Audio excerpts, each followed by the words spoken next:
Minute में fraction solve करना सीख लो और हर टाइप का फ्रैक्शन सॉल्व करो। आइए समझते हैं आज के इस वीडियो में। सबसे पहले हम समझते हैं फ्रैक्शन क्या होता है। फ्रैक्शन मतलब ही किसी चीज का पार्ट। सपोजली मैंने ले लिया एक पिज्जा, अब उसे मैं दो पार्ट्स में डिवाइड करता हूँ, यानी कि 1/2 मतलब वही वो पिज्जा का होगा आधा भाग, और वही आधा भाग को हम कहते हैं फ्रैक्शन। और अगर ऐसे में उसे 1/3 में डिवाइड करता हूँ तो वो हो गया उसका पूरा हिस्सा। ऐसे ही बहुत सारे एग्जाम्पल्स है जो आप अपने मन से भी ले सकते हो, जैसे कि एक चपाती का एग्जाम्पल। एक चपाती है, उसे हम लोग दो पार्ट्स में डिवाइड करेंगे तो वो भी हमारा एक फ्रैक्शन बन जाएगा। ऐसे बहुत सारे एग्जाम्पल्स है हमारे डे टू डे लाइफ में जो फ्रैक्शन से रिलेटेड है। अब आइए समझते हैं फ्रैक्शंस को। अब मैंने एक फ्रैक्शन ले लिया 1/2 का। ऊपर जो 1 है उसे हम लोग कहते हैं न्यूमरेटर और नीचे जो 2 है उसे हम लोग कहते हैं डिनोमिनेटर। अब समझते हैं फ्रैक्शन को सॉल्व कैसे करना।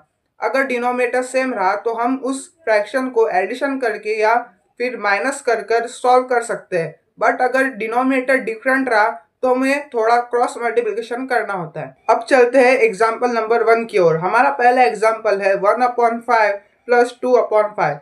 सबसे पहले एक बात यहाँ पर हम नोटिस करेंगे क्या इसका डिनोमिनेटर सेम है। जिस प्रकार आपको दिख रहा होगा नीचे 5 है, 1/5 प्लस 2/5, यानी कि हमारा डिनोमिनेटर यहाँ पर सेम है। तो जब मैंने आपको कहा था डिनोमिनेटर सेम होगा तो हम एडिशन करेंगे या फिर माइनस करेंगे, लेकिन यहाँ पर बीच में एडिशन का साइन है तो हम न्यूमरेटर को ऐड कर लेंगे और हमारा denominator that is as it is रहेगा। चलो बताता हूँ। अब आगे किया 1 + 2 को हम ऐड कर लेंगे और हमारा डिनोमिनेटर एज इट इज 5 रहने वाला है। दैट इज 1 + 2 होता है 3 और 5 रहेगा एज इट इज। तो डेट्स इट, 3/5 हमारा फाइनल आंसर है। आई होप सो आपको समझ में आया होगा। ये एकदम इजी एग्जांपल था। जब डिनोमिनेटर सेम होता है तो सेम ऐसा ही किया जाता है। अब चलते हैं हम नेक्स्ट एग्जांपल की ओर। हमारा नेक्स्ट एग्जांपल है 1/2 + 1/3।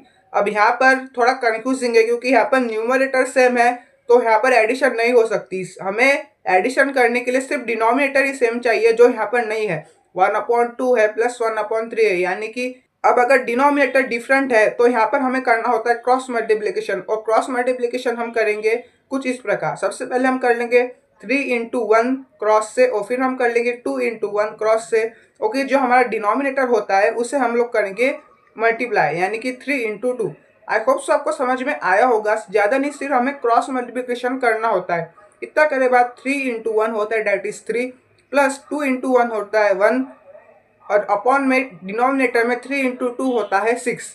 आई होप सो इतना समझ में आया होगा आप सभी को। 3 + 2 होता है 5 और 6 रहेगा हमारा एज इट इज। तो that is our answer 5/6। I hope so आपको समझ में आया होगा। ऐसे बहुत प्रकार के एग्जाम्पल आ सकते हैं। एकदम इजी तरीके से आपको सॉल्व करना है जिस प्रकार आपको मैंने बताया। अगर वीडियो पसंद आए तो एक लाइक और चैनल को सब्सक्राइब जरूर कर देना। मिलते हैं नेक्स्ट वीडियो में।